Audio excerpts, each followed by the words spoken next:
ये रही एक विस्तृत और भावनात्मक बड़ी कहानी, हरी भरी खेती, जो एक किसान जोड़े की संघर्ष, लगन और प्रकृति से जुड़ाव की प्रेरणादायक कथा है। ये कहानी 20 मिनट में पढ़ी जा सकती है और इसमें गांव की महक, हरियाली की तस्वीर और किसान जीवन की सच्ची झलक है। एक किसान जोड़े की कहानी जो मिट्टी से प्रेम कर बैठे। प्रस्तावना: चीन के दक्षिणी प्रांत यूनान के एक छोटे से गांव शिनलांग में रहने वाला किसान जोड़ा ताओ यू और उसकी पत्नी जिनफेंग खेती को सिर्फ काम नहीं बल्कि पूजा समझते थे। उनका सपना था अपने पुरखों की जमीन को फिर से हरा भरा बनाना। भागवान बंजर सपने। ताओ यू के दादा के समय में उनके खेत हरे भरे थे, जहां धान की बालियां लहराती थीं और सब्जियों की कतारें एक कविता सी लगती थीं। लेकिन पिछले 10 सालों में लगातार कीटनाशकों, रासायनिक खादों और गलत फसलों ने जमीन को बेजान बना दिया था। जब ताओ यू ने खेत संभाला तब तक मिट्टी में जान नहीं बची थी। बारिश भी कम होती थी और जो होती वो तेजी से बह जाती।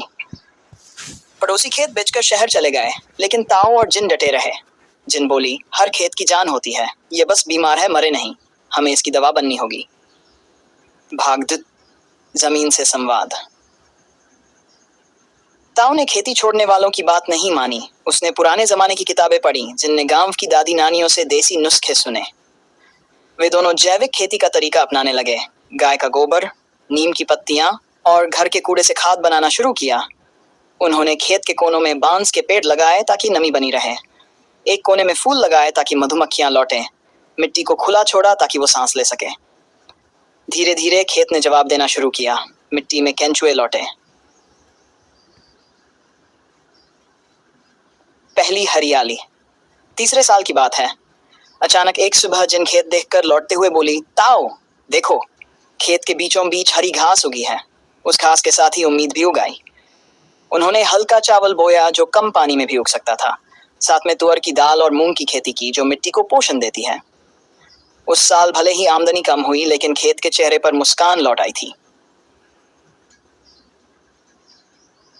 खेत का उत्सव। 5 साल में ताओ और जिन का खेत यूनान प्रांत के सबसे हरे भरे खेतों में गिना जाने लगा। लोग अब उन्हें हरी भरी खेती वाले जोड़े के नाम से जानते थे। उनके खेत में अब धान की 4 किस्में, जैविक सब्जियां, कद्दू, पालक, मिर्च, फूलों की लाइनें, गेंदे, सूरजमुखी और एक छोटा सा तालाब भी था जिसमें बतखें तैरती थीं। हर साल शरद ऋतु में वे खेत महोत्सव मनाते, जिसमें गांव भर के लोग आते। बच्चे झूले झूलते, बुजुर्ग गीत गाते और युवा ताओ से जैविक खेती के गुर सीखते। भागवाई, नई पीढ़ी, नया सपना। ताओ और जिन की बेटी लैन यू शहर में पढ़ रही थी। जब उसने देखा कि उसके माता पिता ने बंजर जमीन को हरियाली में बदला, तो वह भी गांव लौट आई। उसने खेतों के लिए एक मोबाइल ऐप बनाया, जिससे आसपास के गांव के किसान ताओ और जिन से सीधे संपर्क कर सकते थे। ऐप का नाम था हरित जीवन। अब ताओ का सपना और बड़ा हो गया। हर खेत हरा हो, हर किसान जिंदा हो और हर थाली सजी हो। आज भी ताओ और जिन सुबह सूरज उगने से पहले खेत पर पहुंचते हैं। जिन मिट्टी को हाथों से सहलाती है, ताओ हल पकड़ता है। ताओ मुस्कुराकर कहता है, हरी भरी खेती ने हमें जमीन से जोड़ा है और मिट्टी ने हमें इंसान बना दिया। जिन जवाब देती है, धरती माँ को हमने नहीं बचाया, उसने हमें बचा लिया। समापन। यह कहानी केवल एक खेत की नहीं, एक सोच की है।